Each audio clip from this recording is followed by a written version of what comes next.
Hello, this is Aspirational Living and my name's Kelly Gaston, and today I'm thrilled to have Mike Matthews join me. Mike is the Managing Director at Nifco and he has had a wealth of experience in business and his career has been very successful to date.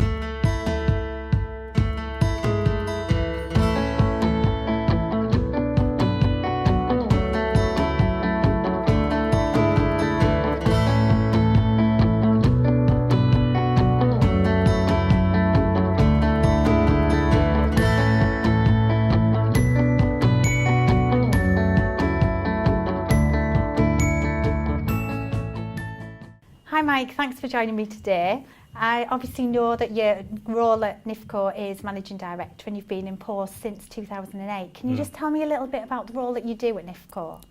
Well, where does it stop?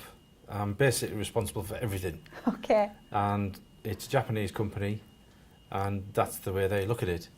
So effectively, if anything goes wrong in manufacturing, in sales, in quality, in finance, I'm ultimately responsible for everything, and so that's the way I look at the job, and I'm constantly trying to make sure that things aren't going to go wrong and that the business is successful.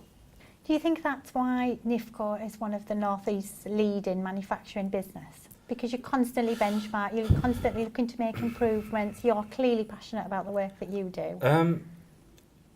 Quite often, when people talk to me about the business, and the business has experienced double-digit growth for many, many years, and it's going to experience double-digit growth for many years to come.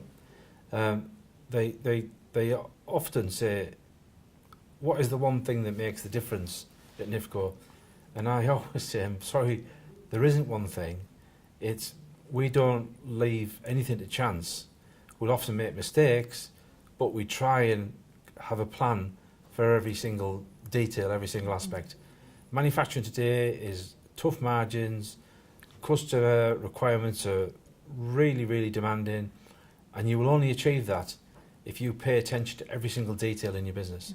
Quality, delivery, quoting, people, communications, benchmarking salaries, benchmarking your quality performance, benchmarking your efficiency, and if you start to slip on any of those, you immediately create plans to close those gaps. Yeah. What would you say still gets you out of bed on a morning, Mike? What still gets me out of bed in the morning? I generally just enjoy everything I do, all the time. I'm very much the mentality of my pot's half full. I'm an optimist. I rise to challenges. I'm determined, and the thing that I really get a buzz out of is seeing people develop and seeing people succeed. That's my first passion. Secondly, I love seeing the business develop and grow. Then also, I'm pretty real with myself, and I recognise the business has got lots of challenges. And even though we are considered to be a successful company, we've still got a lot of work to do. And it's recognition of all that work we've got to do, I think probably still drives me more than anything. Yeah. You still have that passion and that enthusiasm to do all of the work that you carry out.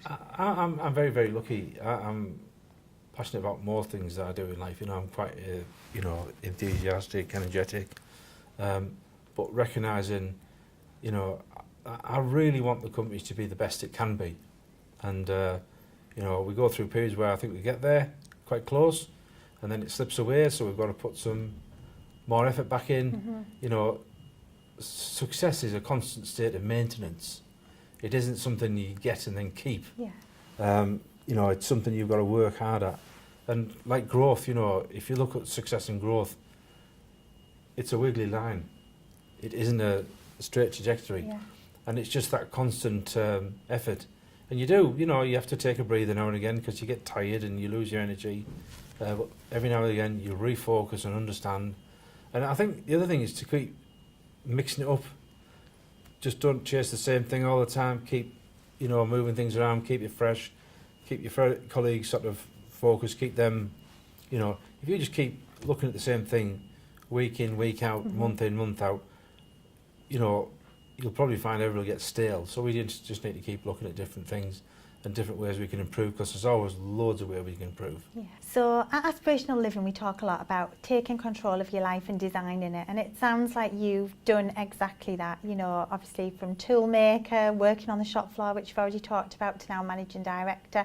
Was that something that you consciously did in terms of designing your life, a life that you love, or is it something that almost happened by accident?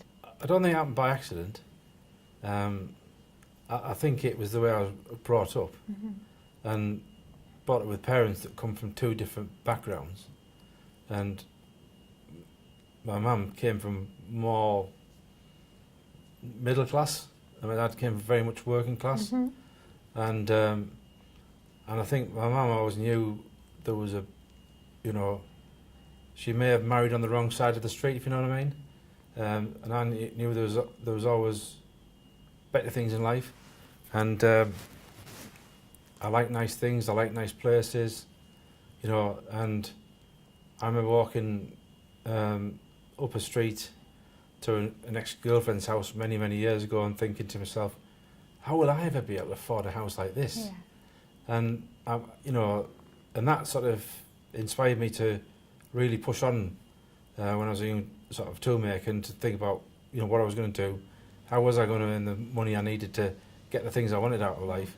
And that sort of drove me to change career from toolmaking, went into sales. When I went into sales, within a few weeks, within a few months, I remember thinking to myself, you know, I was 24, I want to be sales director, sales manager per time I'm 30, and sales director per time I'm 40. And I did that because I had the manager director's son was my manager. I just assumed he would succeed the current sales director. As it happened, I became sales manager at 28, and I became deputy manager director at 38, and then I became head of Europe at 48. So I think I've always set myself goals, and just really worked bloody hard to get to them. Yeah. You know, and I think working hard, I think if you work hard, you create yourself plenty of opportunities and plenty of luck, and that's really how it worked for me. Did you have a lot of people who supported you along that journey? I don't know about supported. I had some excellent mentors, people who I very much looked up to, because they themselves have been very successful people. Again, an old girlfriend's father was like a miner's son. Yeah. And became quite a wealthy guy. He was always really interesting to talk to, and lots of people I've met through social circumstances, I've always wondered about how they've got to where they've got to, and talked to them, and you know, so whilst I haven't had anybody really help me, I suppose the people that helped me more than anything was my mum and dad, and my family, and then, you know, probably the last 20 years, my wife's been absolutely tremendous help and support. But again, it's kind of like, you know, the same attitude to business. Where do I want to be? Where am I now? What's that gap? How am I going to close the gap? And usually it's by working hard and being successful at each and every job you do, you know, and treating everything with the same sort of positive attitude. Do you apply those values in all aspects of your life? Yes, I do. I know that you're involved in lots of different projects and initiatives. How do you choose what it is that you get involved in? Generally these days, what helps me choose is outlook and where there's gaps.